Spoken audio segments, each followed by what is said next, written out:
Hi, welcome to the F1 Time Portal, a Formula One history podcast started by two Formula One disciples. I'm your host, Rosa. And I'm your Born to be Wild host, Luigi. And today we're taking you back to the third part of the 1968 season. So let's go.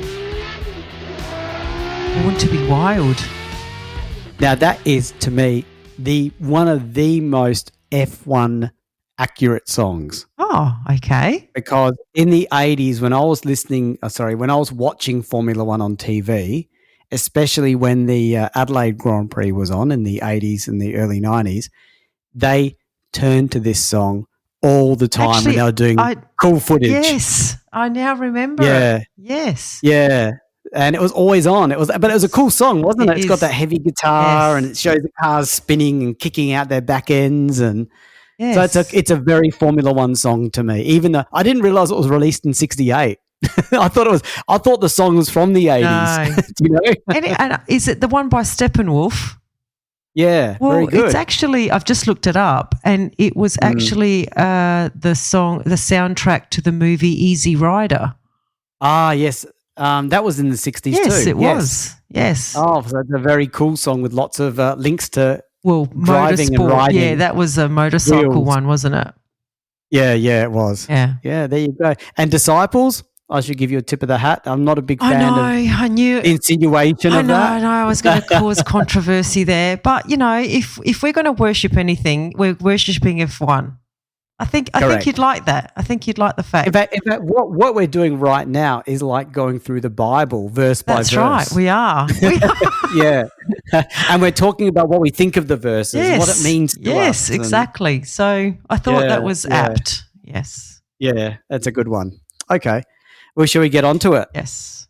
It's been a long season, a sad season. We're hoping the first part one and part two of this first part was just a sad episode all the way through. Part two was okay till the very end. It went sad. Yes. So let's hope that part three, which is the next four races, starts good and goes all the way good. Fingers crossed. Fingers crossed. Okay. So up to race 7 of 12, the British Grand Prix at Brands Hatch. It's on the 20th of July, 80 laps, 20 drivers, and a 3x2x3 grid. And so Aero took further enhancements in this race. This really is the Adrian Newey year. If he's listening, Adrian Newey, we're mentioning you. Yes. Give us a call. Be a guest. We would welcome you as a guest, okay? So as we now had very tall rear wings, and as Rose and I have mentioned this, you've got to Google it to best describe how ridiculous they looked. To remind you, thin little metal bowls with a big metal flat piece on the top. Sitting about a metre above the car. It just looks so dangerous and fragile. In fact, I don't remember which race it was, and I'll have to look it up, but I reckon there's a race where the cars lined up at the beginning with these aero things, and they start the race and these aero things all fly off at the same time, like about 5 cars lose them.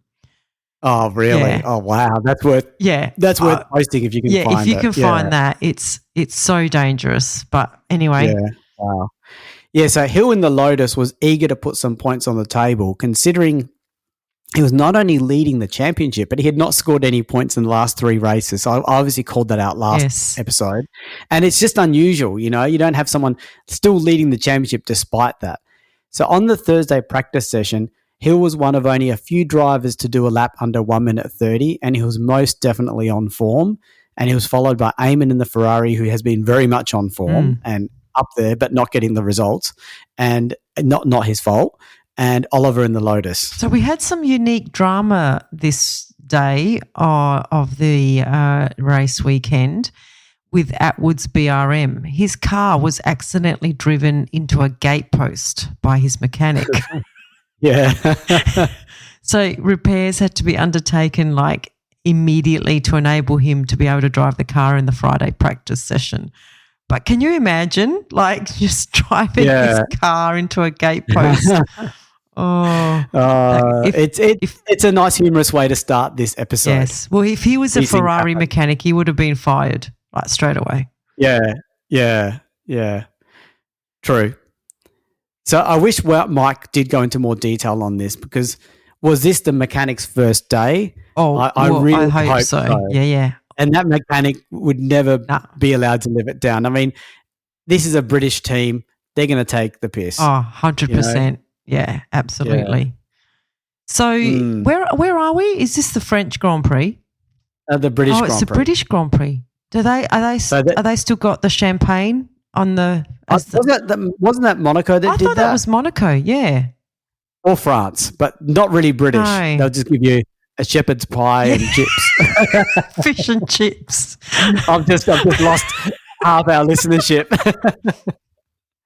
Look, I'm sure there's really good food in England. No, I didn't mean it like that. And I like pie. I love fish and chips. It's one of my best things. Yeah. Anyway, I thought that they still had like 100 bottles of champagne for the fastest lap. Is that? Oh no, you're right. Yes, they copied France, I reckon. Yeah, that's right. And I remember when. Okay, I'm going to do a spoiler, but it's like in 18 years' time or thereabouts. In 85, Keke Rosberg does the fastest ever lap in Formula One history at the British Grand Prix, and he got champagne bottles. There you go. So my bad memory. Yeah. Yes. Okay. Yeah. So it seemed that Graham Hill in the Lotus was very determined to get that champagne, and he set a steering time of 1 minute 28.9, which was 0.5 seconds faster than eventual second place teammate Oliver. So Oliver's doing all right in that Lotus, and Eamon in the Ferrari. So the only other drivers to get a time under 1 minute 30 were Siffert in the Lotus and Rint in the Brabham. The Lotus have 3 of the top 5 positions of varying, teams. They're not all the same team. So they love this track. I mean, it's British track. Yeah. So where's Ix? Like he won the previous race. Yeah, well, he qualified 12th, 1.5 seconds back from Eamon. Wow. In his teammate. Yeah. Gosh. Yeah. He had his race win hangover. Yeah. So to the race, we are now facing our 3rd race in a row where Drizzle gave the drivers a real challenge as to what tyres to actually drive with. However, the drizzle did cease, so it was not as indecisive as it could have been.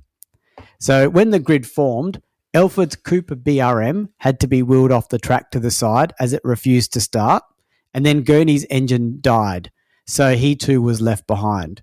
So this was no problems for Oliver in the Lotus as he charged into the lead. And remember, he's sort of like, while he replaced Clark, he was sort of the number 2, really. Yeah, for sure. So, yeah. I mean, who could be the replacement of Clark? I'm still seeing as Hill as the number 2, so...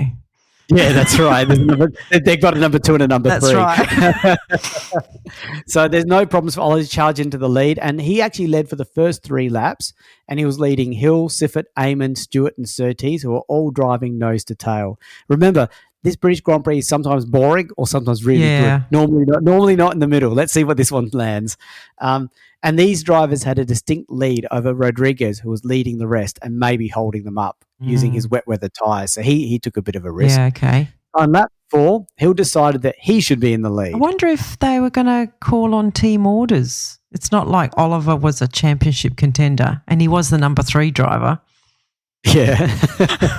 and they didn't have two-way radio or anything like that. So if they were going to do it, they would have put a little sign up. Put the sign out, yep. Yeah. So I suspect that was pre-discussed. Yeah. It wouldn't surprise me because let's face it, you got to back the driver who's leading the championship, right? So for the first 23 laps, there was little in the way of change as only Surtees and Stewart swapped places in 4th and 5th. Okay, so quite an uneventful British race so far. So sort of, because on lap 27, Hill suddenly took to the slip road. Okay. And I think that must be a new term for an escape road. We don't often hear the word slip road. No. You hear it sometimes, right? His rear wheel was leaning in and he had a broken rear suspension. So not very good for the championship leader. No. This meant that Lotus were again relying on a new team member, Oliver, who was now back in the lead. He was having it not his own way, though, as Oliver had Siffert and Eamon right on his tail. And at half distance, however, Oliver had actually opened up a 10-second lead over Eamon, who was now in second place, and Eamon had earlier passed Siffert for second place. So that Ferrari's still up there, even though it's not really nailing the wins. Okay, Ick's got the win. Yeah. So Surtees, who was in the top 6, was having some challenges adjusting his driving of the Honda, as he had lost his rear aerofoil, like what you said, Rosa. Yes. Maybe not the dramatic way you described it, but he lost it his own way. Yeah. And he found his car very different he found it to be a very different car to drive. No kidding. But that's what I mean. Like they just fall off. Like it would be interesting to see what they did. Like, in today's Formula One, if there's any debris on the track, it's like, yellow flag, red flag, get the stuff off the track. So now they've got a whole aerofoil laying somewhere on the track. Yeah. And he's driving suddenly a 66 car. Yes. Or 67 car. Yeah. Oh, so where was the CSI or the people? Did they do anything about it? Let me guess. Yeah. No. And CSI not being the TV show. No. It's Confederation Sportive Internationale, which is FIA of the time. Yes. We think. So at about lap 44, Oliver coasted to a halt when his final drive unit failed. No, poor Oliver. He's British. He's leading the British Grand Prix. That would have been a fairy tale for him. And genuinely leading it, because he even had the lead, and we think he handed it to Hill. Yes. So poor guy. So at this point, Siffert had just passed Eamon for second place. We know the rule: second place is first, which has now become the lead. Yep. Sorry, Rosa. I said what you did. You took my what you liked to say. It just I know. happened naturally. I have. Well, we've kind of now ruined the natural pace. But anyway, let's keep going. Yeah. From this point, Siffert had to work really hard to keep Eamon at bay. And with 10 laps to go, Eamon was sticking right with Siffert within just 1 second. And it was about this time that the left rear tyre of the Ferrari wore away its tread. And this put a halt on Eamon's challenge as Siffert went on to win by 4.4 seconds to give Rob Walker team its first race win since 1961. And I'll bet that's probably Moss. Yes. Ickx was second in the Ferrari. Oh, no, wait. No, Eamon was second. Ickx was third, but he was 1 lap behind. All right. You didn't have to mention the 1 lap behind. Like third is enough.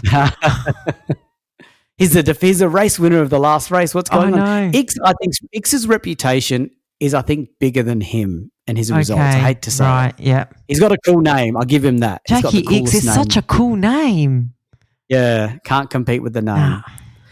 So Surtees came home fourth, but he was being chased down hard by Stewart, and Stewart was in considerable pain due to his rest. So let's not forget, he's still driving with a broken wrist. I know. Yeah. All right, so Graham Hill is still on 24, so he didn't win any points this race. So he's been stuck on that 24 for quite some time now, but other people are catching up. So Jackie Ickx is now on 20 points with his third place. Doesn't matter. The lap behind doesn't count, see? And Jackie Stewart is in third place with 17 points. So, people are catching up to me. It'll be interesting to see what happens. I mean, you got to think Graham Hill is still in mourning, but and constructors, we've got Lotus Ford on 38, Ferrari second on 25, and McLaren third on 22. Okay, and I hate to say, I feel sad for Eamon because Eamon's fast getting the Moss Award. Yes. He's up there. Something's always going wrong, and I've said this before. It's not a total giveaway, but Eamon is famous for not having ever won a race. Yeah. But being right up there all the time and leading and having things go wrong, that's not his fault. So the poor guy, here's Ickx, his teammate. Yep.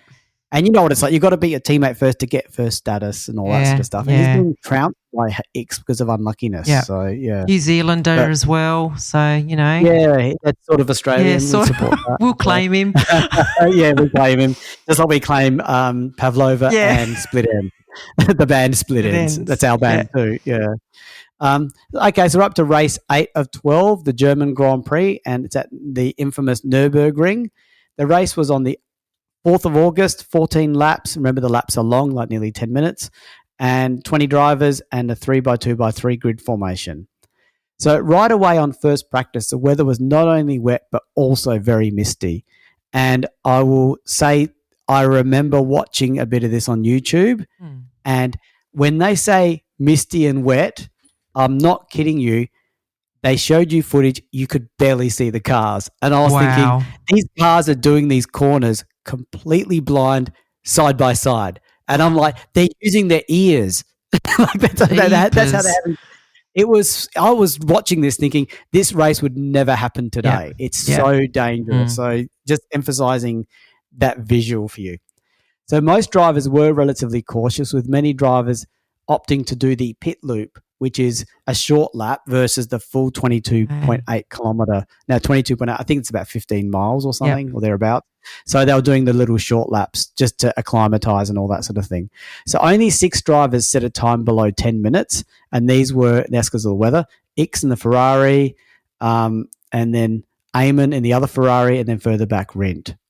So the time that Ickx set was actually right at the end of the session, and they were like 10 seconds apart from each other. Yeah, these are massive time differences. Like the weather was wreaking havoc. And I mean, I imagine the weather was different around different parts of this track as well. Yeah. Yeah, it would be like that, wouldn't it? When you got a big long track like 22 kilometres or 15 miles. Yeah. So it turns out, though, that Saturday's conditions were even worse than Friday's, with visibility down to just a few metres.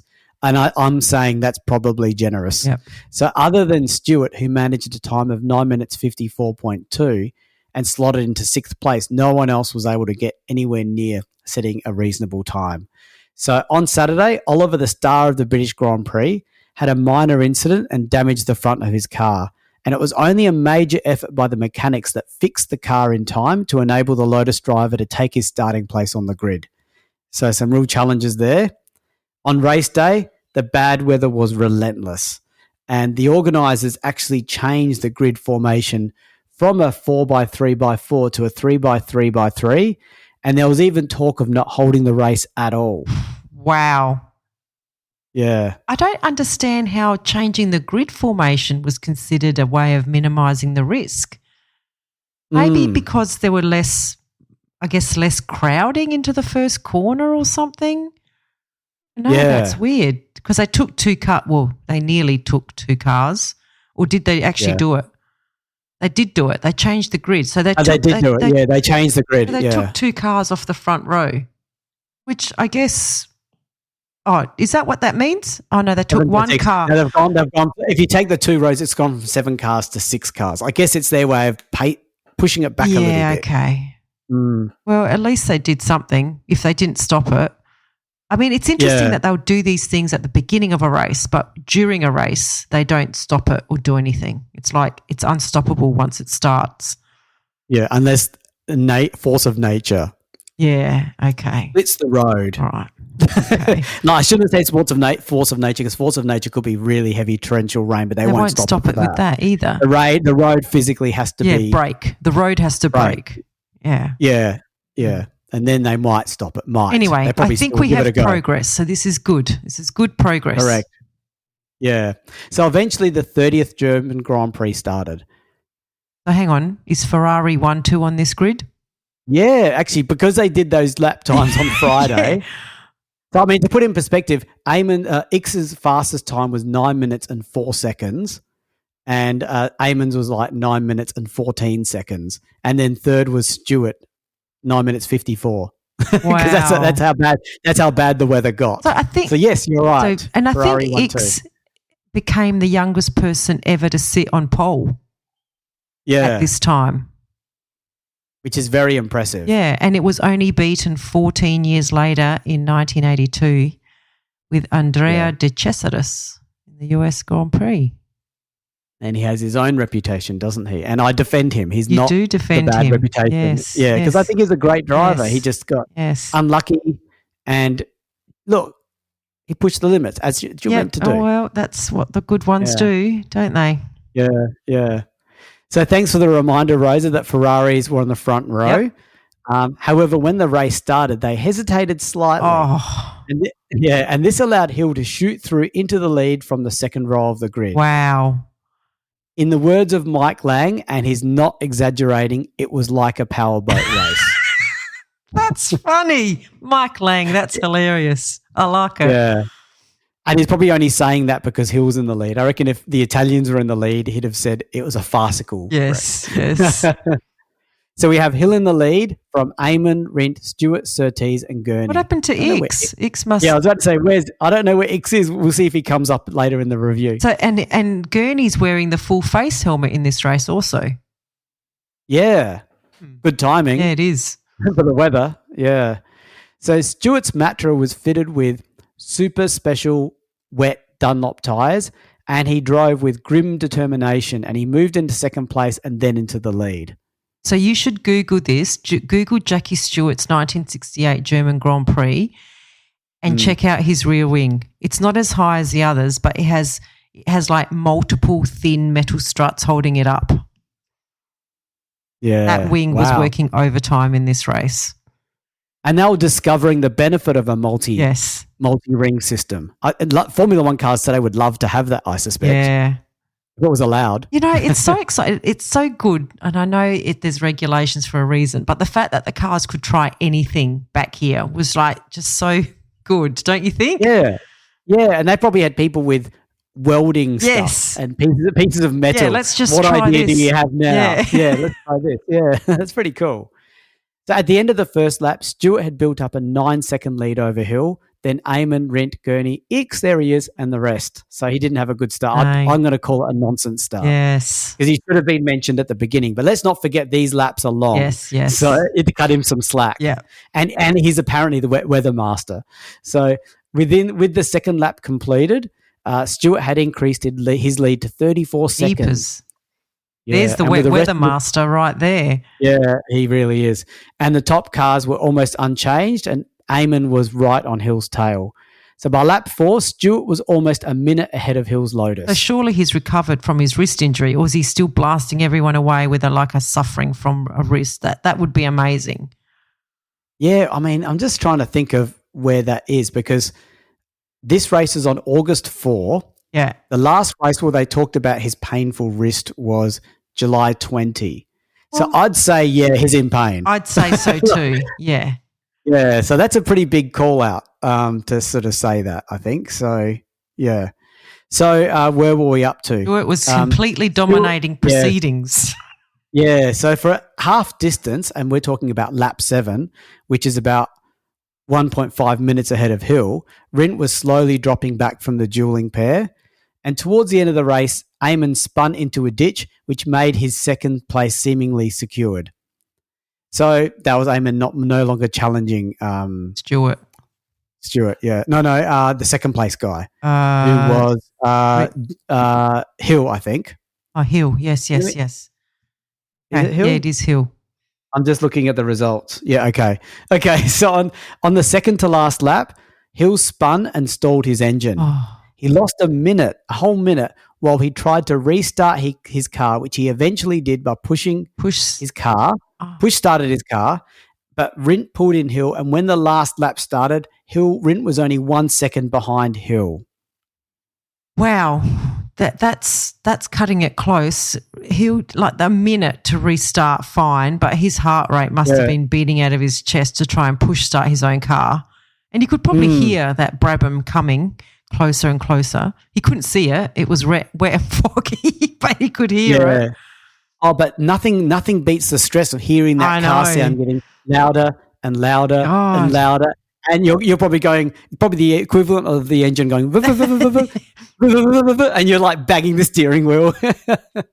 So I don't think it's as exaggerated as that. But if you're spending a minute restarting your car, it's something like that, that feeling. I'm surprised he kept going. Like you'd think it was over, right? But yeah. But good on him for pushing on, because Hill had things in hand, because once he got going again, he actually started to pull away from Rindt, and he actually finished second. Wow. 6.2 seconds ahead of Rindt. So Rindt must have really gone for it, but he didn't have the pace.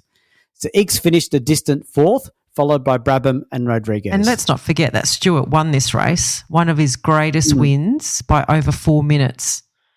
Yeah, he described this race as a teeth-gritting effort in his autobiography. It must have been, I guess in the lead, but yeah, he would have not had as much spray, but the visibility would have been really bad. Yeah, it was. Yeah. He actually wrote, "Visibility is so pathetically poor, I can't even see Chris's car in front of me. I am simply driving into this great wall of spray. I pull out to pass him, but the spray is dense and I'm driving blind." Yeah, and that was his describing the first lap. Yeah, okay. And that's what the video footage looks like. It was driving blind. So this is actually described as Stewart's best ever drive. Yeah, and I would agree. And I think he himself later confirmed he felt the same way. So, yeah. wow. He looked pretty happy after the race. Yeah, okay. Probably happy that it was over too. But, what an awesome display. Yeah. Well, it's got him closer because Graham Hill's on 30. He's now second on 26, just 4 points behind, and Jackie's only 3 points behind him on 23. Yeah, so that's really close for the championship now, isn't it? And finally, Graham Hill gets a point after 4 races of nothing. Yeah. Yeah. And Lotus is in the lead in the constructors on 44 with Matra Ford on 29 and Ferrari slipping to third on 28. Interesting. Okay. So we're up to race 9 of 12, the Italian Grand Prix, and we all know that's our favourite race because really awesome stuff happens here, slipstreaming. And we normally get a really good race regardless. And the organisers do crazy things.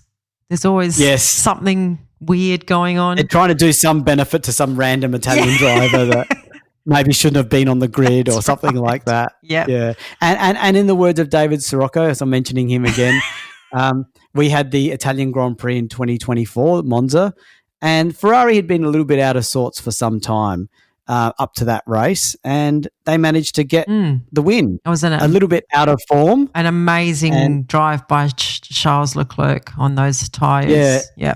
It was an amazing drive, and I remember we've got a little tipping competition, and I remember David Sirocco saying he was one of the few people that picked the Ferrari win, and he said, it doesn't matter what the form is any other track of the year, at the Italian Grand Prix, Ferrari always come up with something. Yeah. I think they planned for that race the whole year. Yeah, they probably had the upgrades all planned for that race. Yeah. So, Okay, so it's at Monza as always, September the 8th, 68 laps, 24 drivers attended, but 20 participating, and we'll talk about that in a moment. And the grid formation is 3x2x3. So this race had 2 new entrants, and as Rosa mentioned in the first part of the race review season, we got Mario Andretti, who was entered in as a third car for Lotus. And another famous name, not so much for Formula One, but for Indy, is Bobby Unser in the BRM team and Derek Bell in the Ferrari. Yeah. Yeah, it's not really a spoiler to flag that one of these drivers has a long and successful F1 career in Mario Andretti. I mean, it's a very famous name in motorsport, let alone F1. Unser's F1 career in F1 just was only 4 races. But as you say, he had a very, very long and successful USA racing career. But we're not going to talk about that. You might need to listen to another podcast about that. Yeah. And Derek Bell, we'll cover him as it naturally presents. Yes. So we not only have new drivers making their debuts, but we also have a brand new Honda. One that passed the research and development phase, Luigi? Yeah, it seems to have the same code as that one too. Does. So I don't know why they use the same code unless it's our error, but it doesn't matter. It's all we know it's a new Honda. So of all the teams, they kept expanding and trialing aero experimentation with a new rear wing on long, thin struts and various interpretations of what a front wing would look like, whether it be on the front of the car, side of the car, etc. So they're going for, and I remember this is a slipstreaming track. Slipstreaming track. So this is obviously a track where aero is vital, right? So on Friday practice, the most eager drivers were the 2 USAC drivers, the United States of America, USA Club, which were Andretti and Unser. And they were also participating in an American Hoosier 100 race to take place on the Saturday. And now their plan was to set a time on the Friday, fly to the USA for that race, and then return to the F1 race on Sunday. That's like a plan. What a good plan. Organised. Yep. Andretti set a fairly good time of 1 minute 27.2, which would have been good enough for about 11th on the grid. Okay, so this is where the organisers of the race start meddling here, because they advise the drivers that if they participated in the USA race, they would be disqualified from the F1 race. Wow. Yeah. So I think it was I don't know if it was like a Italian rule or an F1 rule, but if a driver is not allowed to participate in another race in the 24 hours preceding an F1 event. Yeah, so they knew that rule. They did know that rule, but they set the time anyway. Now, remember that this brings back Enzo Ferrari memories. You know what I'm talking about? When he said to Mike Hawthorne, don't do this other race before because you're going to be knackered. Yep. And he did it. He left the team. Yes. I think that's what triggered him to leave the team. And then Hawthorn was exhausted in the race, and Enzo was proven right. Probably said, "I told you so." I mean, Hawthorn came back. I think he retired from Ferrari, didn't he? I think so. But anyway, he won the championship with them. He came back. He went to them a couple of times. He came back. I mean, he and Enzo had a special relationship. But yes, it is. I wonder where this rule came about, because we did say that there were some accidents happened from people just being tired from racing in night races before the F1 race. It's like I don't think it's a lack of discipline. I think it was just the motivation and the energy. Absolutely. And I think it's also an element of, this is going to sound sexist a little bit, but it's like a man saying, I don't get tired from driving a car. I can do it all. And I can drive the 4 hours to get to the racetrack and then race. I'm a man. I can do it all. You know what I mean? Is it about being a man, or is it just about being a racing car driver and you just want to race? Bit of both, I reckon, because this is the era. This is a sexist era. Remember, I can't remember the team manager that said that the helmet is not for a woman. Yes. That's for. Yes. I can't remember the terrible thing he said, but it was bad. Yeah, it was bad. Yeah. So what I don't understand here is why they bothered, given they knew the rule and they were disqualified. Yeah. But I guess they may have thought that wasn't a very maybe because Andretti was Italian. Andretti was Italian, of course. Yes, or sort of half Italian. Half Italian. It wasn't that great of a debut for him. I mean, it's sort of like a half debut. Yeah, he participated in qualifying, but I wouldn't call it his debut. Yeah, and we're only talking about a bit because we know he's a big name. Yeah. So when it came to Friday afternoon, the Ferraris were strong, along with Surtees in his Honda. See, the Ferraris, they're here to play. So the Honda was pretty high power output, wasn't it? So this is the Temple of Speed at Monza. So I'm not surprised they're doing well. Yeah. So on Saturday, practice was again hectic, with drivers taking advantage of each other's slipstreaming. And in the end, the top 9 were separated by less than a second. And it was Surtees who took pole with a time of 1 minute 26.07, followed by Bruce McLaren, then Eamon, Ickx and Hill. So on race day, despite overnight rain, we had a hot and sunny day. Oh, well, that's a bit of a change.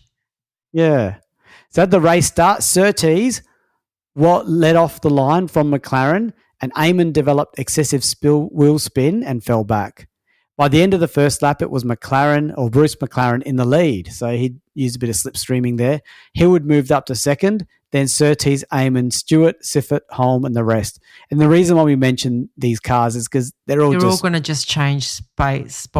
Yeah. It's hard to not talk about, 12 drivers in this race.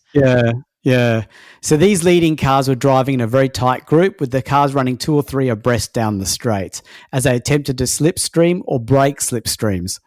So the retirement started to happen with some of the other drivers, but on lap 9, Eamon in the Ferrari spun and retired as he hit a guardrail. Then Surtees also crashed into a guardrail as he was trying to avoid the Ferrari. Surtees was very unhappy, as he had been taking his turn up front, leading the race a lap earlier. And he clearly thought that this was his best chance for a win in that really fast Honda.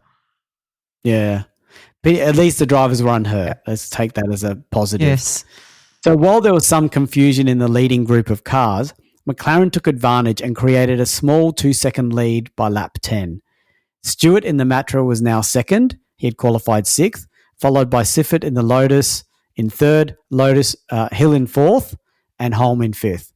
So more drama was to follow, as on lap 11, Hill's rear tyre flew off his car, so his race ended somewhat dramatically. Wow. Dramatic and super dangerous. Yeah. How did that tyre not hit any other driver or the spectators? Oh. I know. And how does a tyre just fly off after a number of laps? Do you know what I mean? Normally you'd think it would go off at the very start because they didn't put it on right. Yeah. But it shows how things were a bit variable. It's probably a good way of putting it. So for a while, things started to settle down, with the leading drivers taking turns to dispute the lead, being between McLaren, Stewart, Siffert and Holm. And these 4 drivers pulled away from the rest of the field.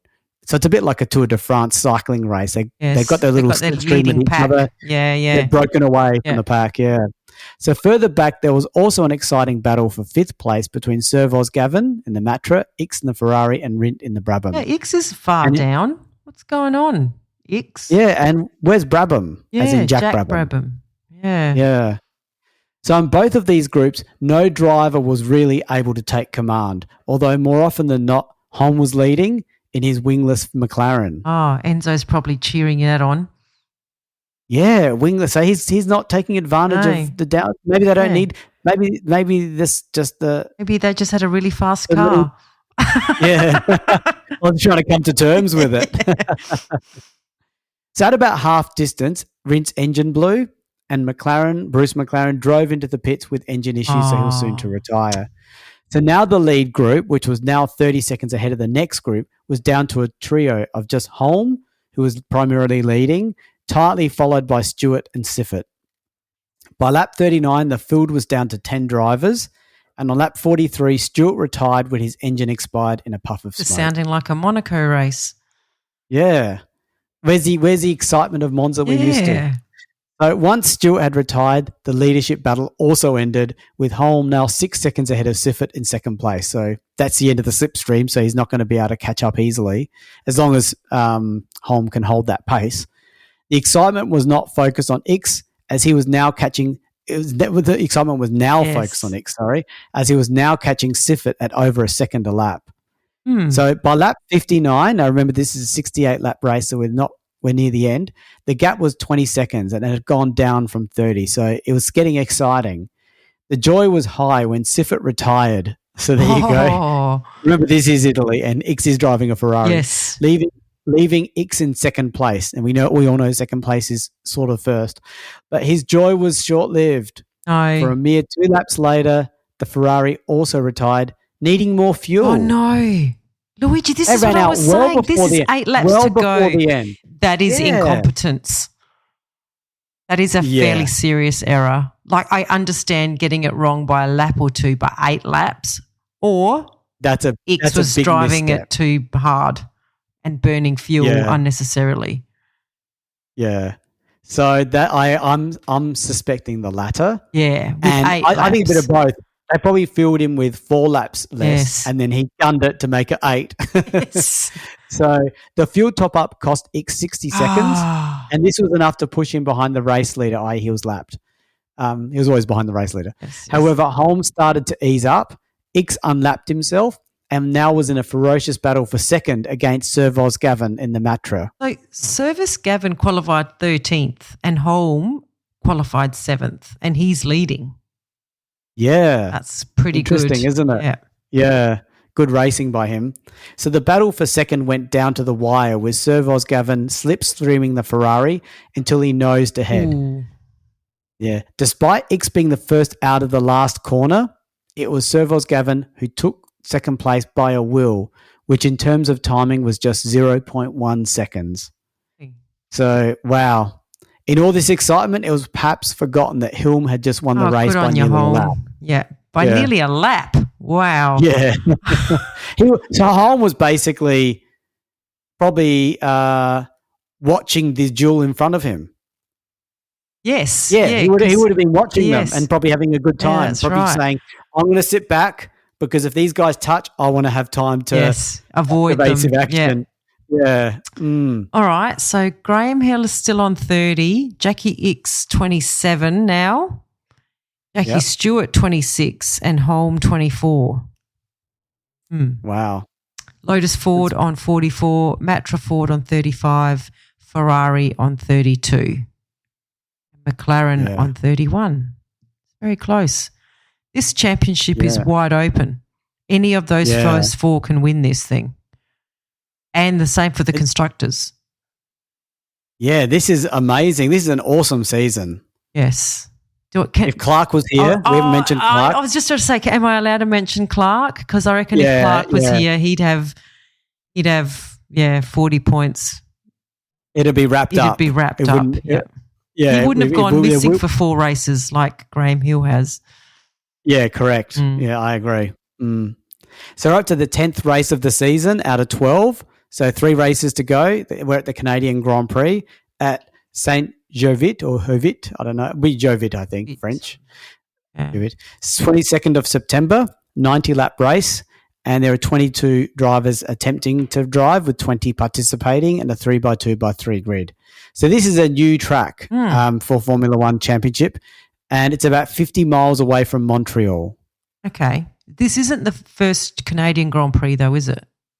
No, I think there's been other, but the first one, yeah. So I think this was a really twisty track, and it had a lot of work done to it to bring it up to standard.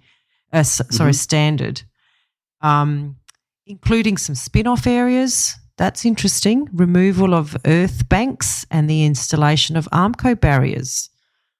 Oh, interesting. Yeah, safety was starting to build. That's good.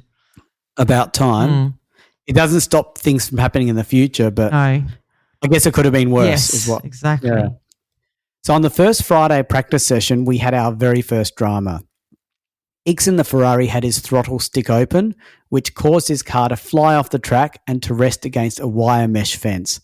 His Ferrari was extensively damaged, and Ickx unfortunately sustained a broken leg, putting him out of the weekend. Oh, so there's one of the 4 out now of challenging for the championship. Yeah. He's out. I mean, it was only 3 points behind Hill, but this is it. That's the end, isn't it? I think so. This isn't like that wrist thing. No. I mean, I'm amazed that Stewart was able to drive with a broken wrist, but I think a broken leg might just be that one step too far, especially if they drive with the right foot accelerator. Right, exactly. And you'd have to say, if you don't have that feel, you're out. It was pretty lucky for Hill, really, because like we said, he's been mostly absent in the last 4 or 5. Yeah, and we've barely talked about him in the recent races, although we mentioned him a little with that second place he got in the last race, but he's still continuing to lead the championship, and his greatest threats are falling away from him, which is positive for him. Yeah, he's having some good luck, but I think the team deserve it. And remember, he had 8 retirements out of 11 races last year. Yep. Yeah, and mostly weren't his fault, so he deserves a little bit to go his way sometimes, so yeah.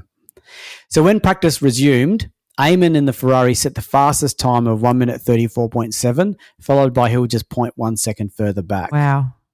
Doesn't want us to forget about him. Yeah. Especially after what you just said.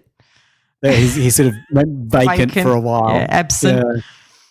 Yeah. So interestingly enough, Eamon went off at the same place as Ickx, but this time with less damage to his car and himself.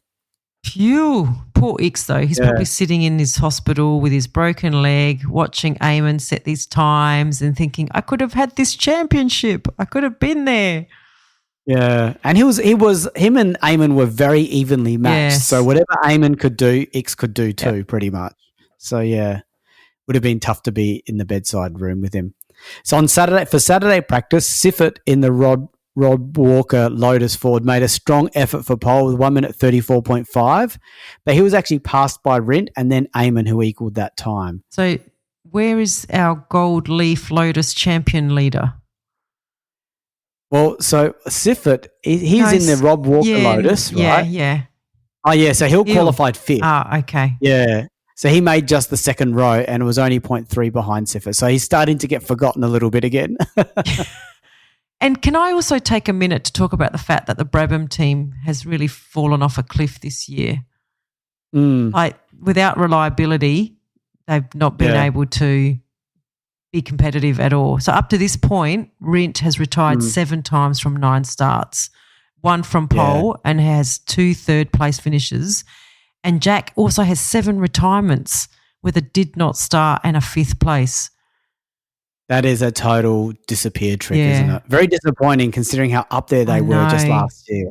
I know. Must be tough to be in that team and had 2 years of domination and then suddenly you're just nowhere. And Holm made the right decision, it seems. Yeah, he just at the right time. And he's fighting for the championship. Yeah. So it just goes to show how important it is to stay on top of development and to chase performance at all times. So, yeah. So on race day, there was an untimed practice session at 1 p.m. on Sunday, and it was then that the Gold Leaf Lotus team discovered that the drive shafts on all their cars were twisted and they were all replaced in time for the race. Wow. This Lotus team is on the edge, pushing limits every opportunity. Yeah. Wow. Yeah. It's pretty full on. And so to the race start, Eamon rushed into the lead. Good on you, Eamon and Ferrari, but poor X having to watch that. So behind Eamon was Siffert in the Rob Walker Lotus. I wonder if his car had the twisted thing too. Rint in the Brabham, and who actually got pole, so he's sort of risen briefly. Gurney in the McLaren, Hill in the Lotus, and Holman in the McLaren following that. Hang on. Did you say Gurney was driving a McLaren? Wasn't he wasn't he driving an Eagle? Yeah. So he is in an Eagle, but it's the McLaren chassis. So due to a lack of development on the Eagle, he acquired a McLaren to use in the meantime. Not a bad strategy. He was doing fairly okay in that car, it turns out. So shows what he's capable of, right? So to the race, the leading group settled into a routine quickly, and Eamon, Siffert and Rint pulled away from the rest, while Rint was happy to keep a minor distance back. Siffert was instead making repeated attempts to take the lead from Eamon. I'm not sure who to barrack for here. Rint in the Brabham or Eamon in the Ferrari. I wonder who X was cheering on, given his big ego. Probably the Brabham. Was definitely, anyone better than his teammate, right? At lap 20, Eamon and Siffert were still nose to tail, but they were both juggling their own challenges. The Ferrari's clutch had packed up, and the Rob Walker Lotus was emitting an increasingly thicker trail of smoke. So Rint was, by this stage, 9 seconds behind, but holding a firm third place by about 9 seconds from Hill in the Lotus in fourth. How long can that Ferrari go without a clutch, Luigi? Yeah. It sounds like third is the new second place winning position. Yeah. Now, they don't know this, of course, the drivers, but he would have seen the smoke. Yeah. He doesn't know about the clutch issue. No. He can only imagine why is he not driving away. So, yeah. So, in the meantime, we already had a gaggle of retirements with some big names further back, which included Jack Brabham, Stewart and Surtees. So, at the front on lap 22, Siffert was continuing with his persistent challenges for the lead. He even set the fastest lap, but still Eamon held firm without the gearbox, it seems. So the Siffert charge was finally over on lap 29, though. When he went into the pits to retire, his engine now had no oil. So at about this time, the field was down to 12 drivers, which became 11 on lap 40 as Rintz Brabham died. Oh, he was in that awesome position. Yeah. His engine cried enough, another retirement to add to that list you mentioned earlier, Rosa. And thus he lost a secure second place, which we all know is first place. Yeah, so that's a retirement from pole for Rint. That's that's a big fall. And how's Eamon coming along? Yeah, well, Eamon had a lead of almost 60 seconds, now ahead of Hill's Gold Leaf Lotus, and then the two McLaren drivers, Holman McLaren and Rodriguez in the BRM. Hey? Then on lap 44, Hill suddenly dropped behind the two McLarens and Rodriguez. He had a serious vibration. This is the championship leader here. And even a pit stop check could not resolve the matter. So while Hill was able to continue driving in the race, he was forced to drive at a slower pace. He would persist and eventually finished a somewhat lucky fourth due to other retirements.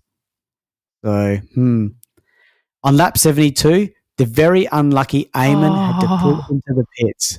He had driven without a clutch for the majority of the race, and this finally caused his retirement. Oh, that's too bad. And he wasn't too far from the finish. What's this, a 90-lap race? Yeah. How close was he? So now we had Holm and the McLaren in the lead, with Bruce McLaren a distant second. So much so that towards the end of the race, Holm even lapped his team leader in the closing stages.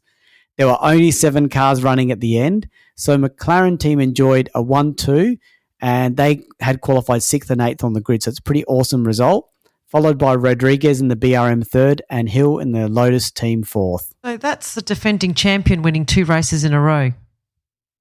Yeah. Knows when to pull it out. Correct, and it's very exciting, isn't it? Yeah, so we have now Graham Hill and Denny Holm equal first on 33 points, and Jackie Stewart and Jackie X equal second on 27 points. Wow. So close. And then Lotus, Ford 47, McLaren Ford 40, and Matra Ford 36 and Ferrari 32 on the constructors. I just hope we gave Eamon lots of TP points. I'm sure he got them. Yeah, he's nowhere on this thing. Yeah. I know. But, look how close X came to winning this championship. Yeah. No, he was so – and his car was in form. Yeah. And he's not as unlucky as Eamon. No. So, X is out of it, but we've still got 3 drivers now that can win it with 2 races to go. Super exciting. You don't want to miss the next episode, that's for sure. Who's going to win it? On that cliffhanger, we're going to stop it and we'll see you all back for the last part. Okay. Bye, everyone. Bye. We have a Patreon. Yay, we're a professional podcast now.